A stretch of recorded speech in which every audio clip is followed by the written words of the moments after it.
Nadine Dorries is having enormous fun at the moment doing the sofa circuit and talking about promoting her new book and talking specifically about salacious details.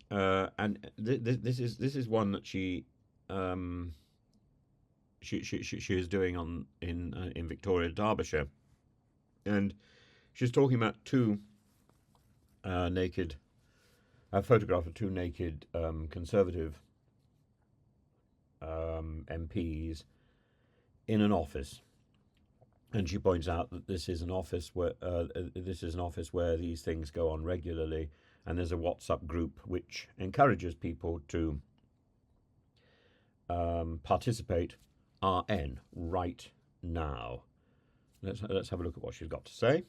You saw in that picture? It was an image of an MP that I've known very well for a long time, stood naked in his office with another MP sat on a green window seat behind him with the London Eye in the background, who was also naked. And she goes on, Victoria, Derbyshire, presses her and says, well, is this just the Conservative Party? You can drink as much as you want. Central Office will come and pay your bar bills off when you get into trouble.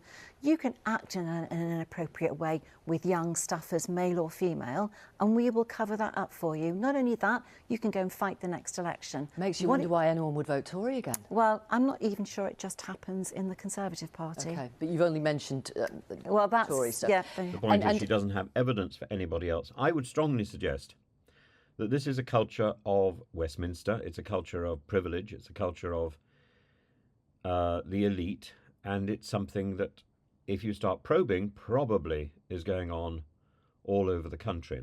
It's not necessarily manifesting itself in this particular form, but it is manifesting itself in a culture that the people in charge don't need to worry about what they do. And it's sad because it encourages people to do things that I think ordinarily they wouldn't, and to feel that they are privileged. And the bottom line is that, particularly when it comes to MPs and councillors, people are elected to office to represent us. And I don't think two MPs cavorting in an office in Westminster, in Portcullis House, is representing us. I think it's representing something, but it's not the best of us, is it, really? And while I think there's something vaguely inappropriate about Nadine Dorries's promoting these stories, I also think they've been there for some time. I've certainly heard of them. And it's about time somebody cleared the stables, the Augean stables.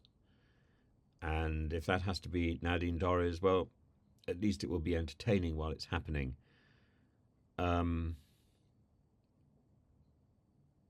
But what worries me is it will be a little bit like the leaves on the pavement here in Rugby. The council quickly clears up the leaves that we can see, the leaves that cause the problem, the immediate problem, and leaves the rest to another day. It's a sort of deceit.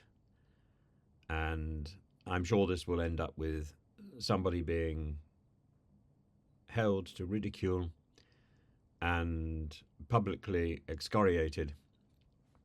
It won't get rid of the problem. The problem is deeper.